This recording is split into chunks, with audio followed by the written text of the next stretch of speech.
லூக்கா நற்செய்தி 10:4 பணப்பையோ வேறு பையோ மிதியடிகளையோ எதுவும் நீங்கள் எடுத்து செல்ல வேண்டாம். வழியில் எவருக்கும் வணக்கம் செலுத்த வேண்டாம். அப்போ பணப்பை நிறைய காசு எல்லாம் எதுவுமே எடுத்துட்டு போக வேண்டாம். எளிமையாகவே நீ இப்போ ஒன்றுமில்லாமல் போ. பணி செய்ய அனுப்புகிறார். பணி செய்ய போகும் பொழுது நீ ஒன்றுமே இல்லாமல் காசு எதுவுமே வேண்டாம், ரொம்ப சுமையை தூக்கிட்டு போகாத அப்படின்னு சொல்கிறார்.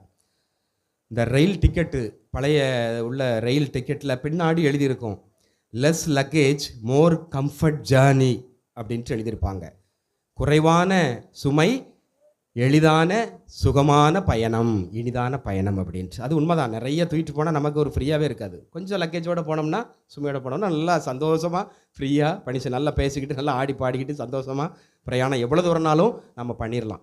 ரொம்ப தூரம் பயணம் செய்யும் பொழுது இங்கே லக்கேஜே இருந்தால் அப்புறம் ரொம்ப தூரம் பயணம் பண்ண முடியாது.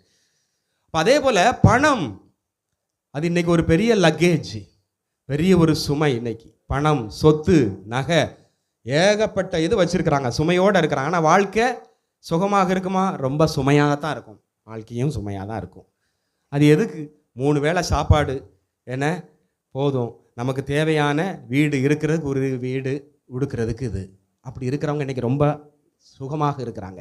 என்ன எளிதான, என்ன குறைவான சுமை, இனிமையான வாழ்க்கை போல் ரொம்ப மகிழ்ச்சியாக வாழ்ந்து கொண்டிருக்கிறாங்க. இன்றைக்கி வர வர நிறைய சேர்க்கணும்னு சுமை அதிகமாக வாழ்க்கையில் சுமை, மன அழுத்தம் அதிகமாகிறது, மனபாரம் அதிகமாகிறது, மனசில் சந்தோஷமாகவே இல்லை. எவ்வளோ லேண்ட் இருக்குது, எவ்வளோ சொத்து இருக்குது, இருந்து என்ன பையன், மனசில் நிம்மதியான வாழ்க்கை இல்லை. ஒரு சமயம் கொரோனா நேரத்தில் நடந்த ஒரு நிகழ்ச்சி. ஒருத்தன் ரோட்டில் நின்று பையி பேக்கில் உள்ள பணத்தை, ரூபா நோட்டு எல்லாத்தையும் தூக்கி வீசுகிறான். எல்லாம் வச்சு பறக்குறான்.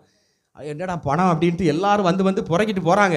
எல்லாத்தையும் சந்தோஷம்டா அப்படின்னு சொல்லிட்டு எல்லாம் எடுத்துகிட்டு போகிறாங்க. ஒருத்த மட்டும் கேட்குறான், என்னையா கஷ்டப்பட்டு சம்பாதிச்சு இந்த பணத்தை இப்படி அள்ளி வீசுறியே? அப்போ அவர் சொல்கிறாரு, இது ஏன் பணம் இல்லை, என்னுடைய நண்பர் பணம். அவர் இதை செய்ய சொன்னார். என்ன செய்ய சொன்னார்? அவர் யார்? அவர் கொரோனாவில் செத்து போயிட்டார். அது சாவறதுக்கு முன்னாடி சொன்னார், நான் எவ்வளவோ கஷ்டப்பட்டு பணம் சேர்த்து வச்சுருந்தேன், சொத்து எல்லாம் சேர்த்து வச்சுருந்தேன், அதால் என்னுடைய கொரோனா வியாதியை சுகப்படுத்த முடியலை. அப்போ இது எதுக்கு, இந்த பணம் இருந்து எதுக்கு, இதை தூக்கி நீ வீசிரு அப்படின்னு என் நண்பர் சொன்னார். கொரோனாவில் செத்து போனவர் சொன்னார். அதனால தான் நான் செஞ்சிட்டு ஒன்றும் செய்ய முடியலையே. நெப்போலியன் இறந்தபோது அடக்க பெட்டிக்கு வெளியே 2 கையை திறந்து வைங்க, உலக மக்கள் எல்லாரும் பார்க்குற மாதிரி ஊர்வலமாக எடுத்து செல்லுங்கள். இந்த நெப்போலியன் வாழும் பொழுது இருக்கும்போது எவ்வளவோ சேர்த்து வச்சிருந்தான் பணம்.